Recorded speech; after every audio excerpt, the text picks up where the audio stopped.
It's Wednesday night in Tryon, North Carolina, and we've had about 2.5 inches of rain, which is just fabulous since Monday night.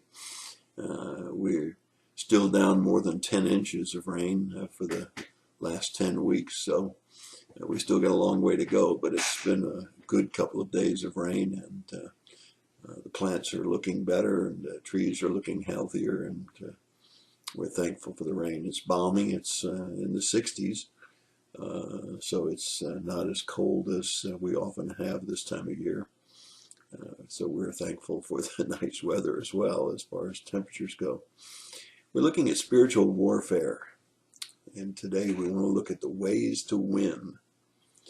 Now, we talked about the fact that there's the Satan's temptation. We talked about the fact that there's people, and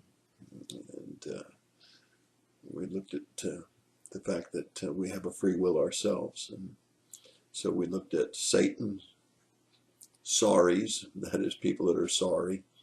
I don't mean they're sorry for their sin, I mean they're just sorry people. Bad ethics, bad morals, and so on. And we looked at the fact that they can tempt us, but we can't blame it on them because we have self-will. And that gets down to the self, the lust of the eyes, the lust of the flesh, and the pride of life.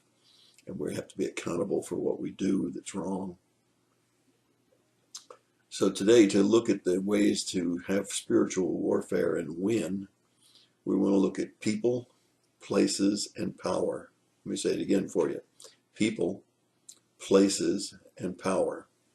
The first thing is people.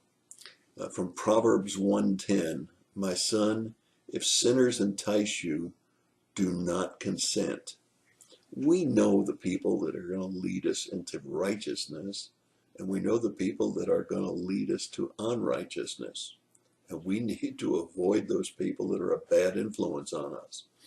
We know the people that provoke us. We know the people that cause us to get angry and have problems and so on. And we need to try to avoid them as much as possible and be in total spiritual control when we're around people like that. So if we want to have spiritual battle, excuse me, if we want to have spiritual warfare and win, we need to stay away from sinners that entice us, and we're not going to consent to them. Second thing is places. Proverbs 4:14 and 15 says, do not enter the path of the wicked, and do not proceed in the way of the evil man.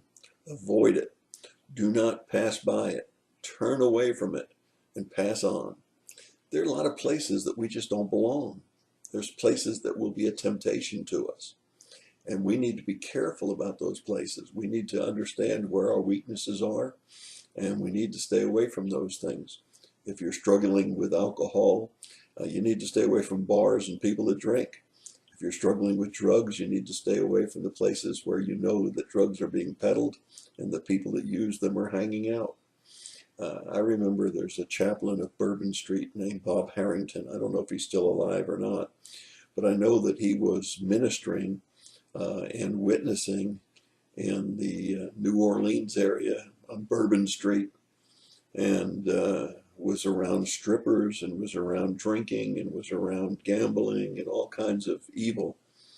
And Bob Harrington handled it for a long time and was able to witness and change some lives in that area.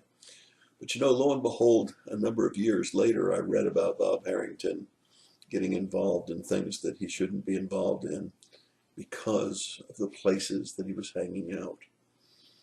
There's another story in the Bible about a fellow named David. It tells us in 2 Samuel 11, verses 1 and 2, that it happened in the spring, at the time when kings go out to battle, that David sent Joab and his servants with him and all of Israel, and they destroyed the sons of Ammon. But David went and stayed in Jerusalem.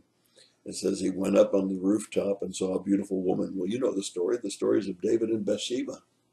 He was in the wrong place at the wrong time. All the other kings were battling out in the fields, and David was at home, and he didn't just glance, he gazed at Bathsheba taking that bath on that rooftop.